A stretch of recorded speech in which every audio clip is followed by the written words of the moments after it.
So 100,000 women went on strike today in Iceland to demand gender equality. The entire population is 370,000. So over 25% of the population went on strike, and I have some crazy news for you. The economy did not come to a stop, and it continued as normal. The only memo I got was that HR departments were getting no complaints for the 24 hours that the women were on strike. And men were writing that they were really sorry women didn't get gender equality, but I heard one CEO said it was nice to finally get some done, end quote. Those are great numbers. I am astonished. I was raised by a single mother, and single mothers, they do a great job. Which is why when I have kids, they'll also be raised by a single mother. I don't want to get in the way. I'm a feminist.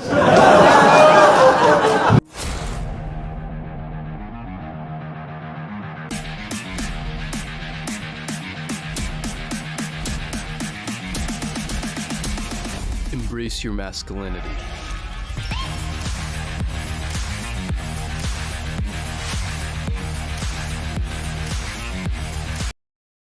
Pretty sure I'm getting stood up right now. This guy said he was going to be here at 6:30 and he was like, I have a busy schedule, so I'm going to come at 6. And I was like, I'm not going to be ready at 6 and I'm also a busy girl. Work around me, figure it the fuck out, or don't see me. If you want to, you will. He was like, 6:30's fine. We hung up the phone. I gave him my address, heard nothing from him, so I said, let me know when you're 5 minutes away.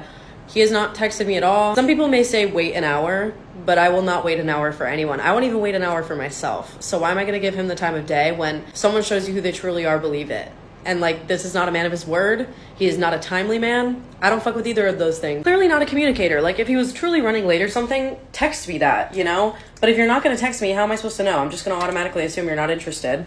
And I think there's nothing wrong with that. A year ago, I would have made this all about me, let the victim complex run, say it's my fault, I'm too much, I'm not good enough, I did something. But it's truly not about that. It's just like, sometimes it's really not meant to work out with some people, and you'll find the right person, but I'm not going to sit here making excuses for you, waiting for you to be a better guy. Because truly, if they want to, they will. And he does not want to. And that's totally fine. I'm not interested. Sorry, I have standards. Here we go again. Another modern dating circus act on display. She's there, claiming she's not bothered, not waiting around for anyone, yet she's clearly bothered enough to record this little monologue and air it out for the world to see.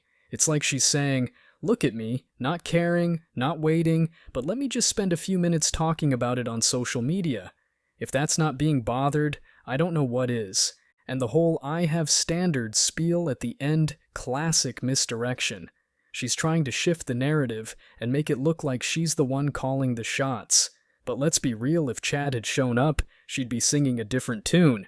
Instead, she's left making TikToks to validate her ego, while Chad's probably out there not giving a second thought about it. These women need constant validation from social media to back up their decisions, and LARP. It's a constant cycle of things that didn't happen, and clout chasing that leads to a life of misery and depression. She probably didn't even have a date, just needed some late-night attention from the internet. Who's more delusional? Women all thinking they'll snatch high-value men, or men thinking they'll all become high-value men? Probably men thinking they'll become high-value men. Why? Just harder to make it rather than make it getting in a relationship. Women. Why? Because a lot of them aren't deserving of the men they're looking for. A lot of them are not traditional women. They want a man who pays for the first date. They want a man who's provider, protector. But 95% of them are not virgins. 95% of them aren't cooperative. They don't know how to work together. It feels like a competition a lot of the times. And that's not what we're trying to deal with. There's a saying that I heard one time. He who speaks does not know. He who knows does not speak. If you say you're a high-value person and you're constantly trying to convince other people of that, odds are you're not a high-value man or woman. There's a good reason you're single. Just going to say it. All three of these men offer interesting insight into our modern society. If we're keeping it real, the delusion is rampant on both sides, but let's break it down.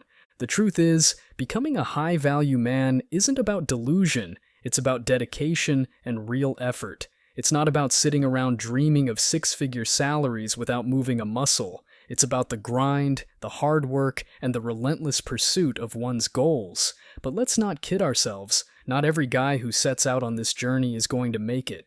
The High Value Club is exclusive for a reason, and it's not just about the money. It's about genuine happiness and fulfillment, something a lot of these green pill pretenders don't seem to get.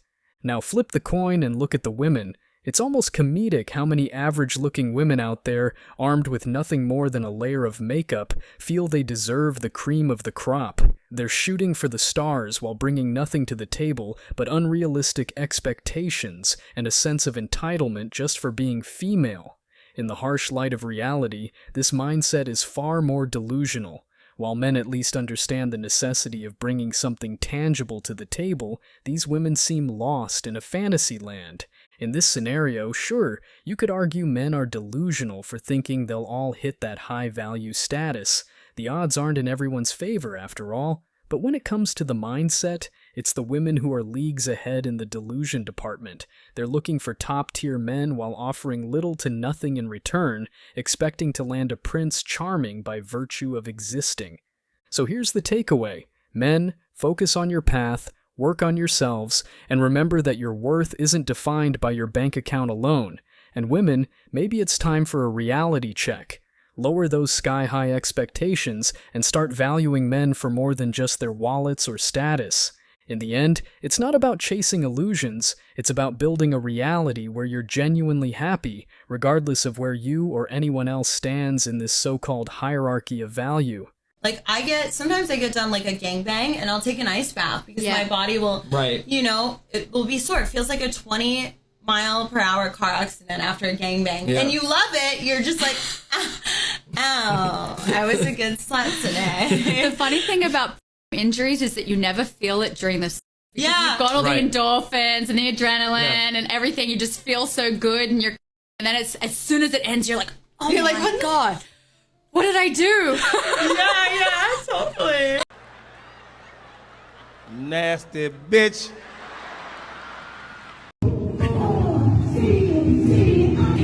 So 100,000 women went on strike today in Iceland to demand gender equality. The entire population is 370,000.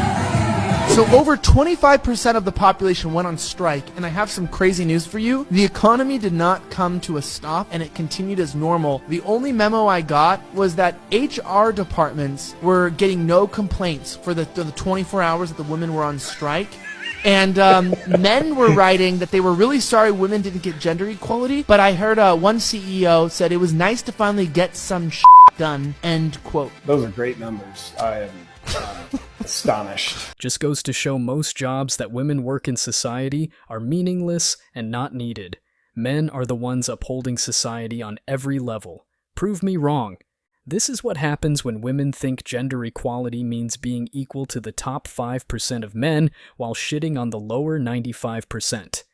They don't realize what a luxury they have, the hard work they do daily.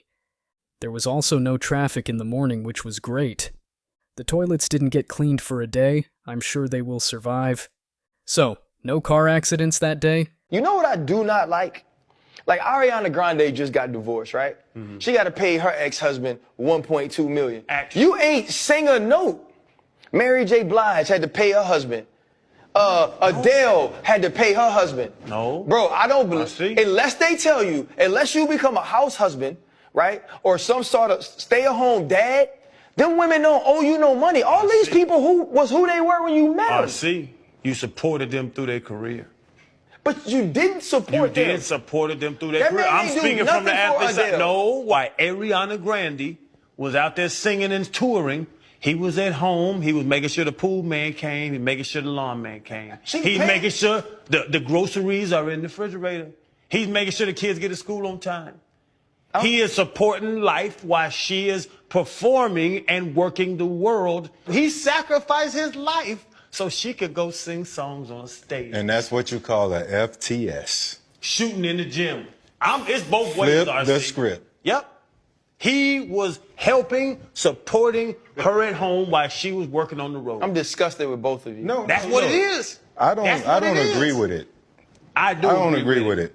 I agree with it. No, because it got to go both ways. Because if the woman gets alimony, if the rich man give the woman alimony and child support and all that. The rich woman should give the man alimony, child support, and everything. It goes both What ways. if the woman? The kids don't even go with him. Well, alimony still. It was a certain life I held, RC. If me and you got married and you left me, you put me in a certain house, and I need that same size house. Hold up, limitless. Niggas to me cap pinning it. I fought the head to witness it. You know what's absolutely rich about this whole thing? Watching the script finally get flipped, and these women getting a taste of their own medicine. Ariana Grande, Mary J. Blige, Adele, they're all feeling the burn of the very system that feminism has been pushing for years. And boy, is it glorious to see. This is what they voted for, what they wanted, right? Equality at its finest. It's about time men started playing the game by the rules that were set by these women. Fight fire with fire, as they say. It's equality served cold. These rich and successful women are now being held to the same standards as men in divorce settlements, and why shouldn't they be? What's good for the gander is good for the goose. You've got this first guy, eyes bulging out of his head, spewing out pure simp energy. It's clear as day, probably raised by a single mother, never taught the harsh realities of the world. This dude's living in a fairy tale where men are always the villains in a divorce. Wait till he gets a divorce. His tune's gonna change faster than a chameleon in a rainbow. We'll see how he likes forking out half his wealth then.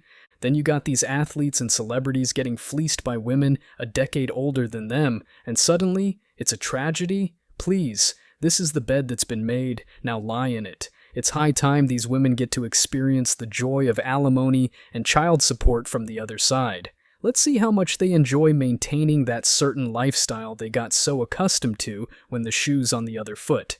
This whole scenario is a perfect example of the ridiculous double standards in our society. If a rich man has to cough up alimony and child support, why the heck shouldn't a rich woman? If men are expected to support women to maintain their lifestyles post-divorce, why shouldn't women do the same? Fair is fair, after all. So those text messages that I found before, did you ever cheat on me with any of those guys? It was like honest flirting. And my teammate on the basketball team? We kissed, but we were broken up. So. Are you serious? You ignoring me is breaking up. You not responding to my texts, my calls, like acknowledging what I'm saying. That's breaking up. So you couldn't find somebody else to kiss? I didn't do that to purposefully hurt you. You made out with my teammate, okay? I swear to you, I only made out with him that one time. So you telling me he wasn't sending you text messages about having sex with you that time we were at the Mets game? Or was it some other dude? Yeah, that was Yo, you gotta be kidding me for real. He was honestly justified. But you were entertaining it the whole time. To me, he was genuinely a friend. How can somebody be a genuine friend, To right? me, maybe he didn't look at Steph, how is he a genuine friend and he's texting you, I want to have sex with you in bed and all this stuff, and he's downplaying and talking about me? I didn't do anything with him if that's what you're insinuating, no. It doesn't matter. You could have told me it was inappropriate. I have someone. You didn't think to put a stop to it. Like, listen, I can't talk to you. I didn't know how to maneuver those situations, sorry. You don't know how to tell him to calm down, or not even calm down. Just ignore him. You telling me that you can't do that.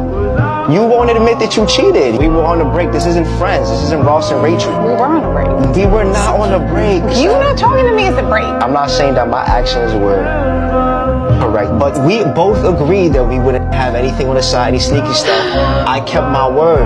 You didn't put a stop to it. God, please, I want to know. I cheated. You're right. I did. This clip is a masterclass in the lack of accountability that's become all too common in modern dating. Watching her cold, sociopathic eyes as she spins a web of gaslighting and narcissism is chilling. It's a stark reminder of how soulless some modern women can be. The guy, bless his heart, seems to have walked right into this mess by airing his dirty laundry on a cheesy TV show.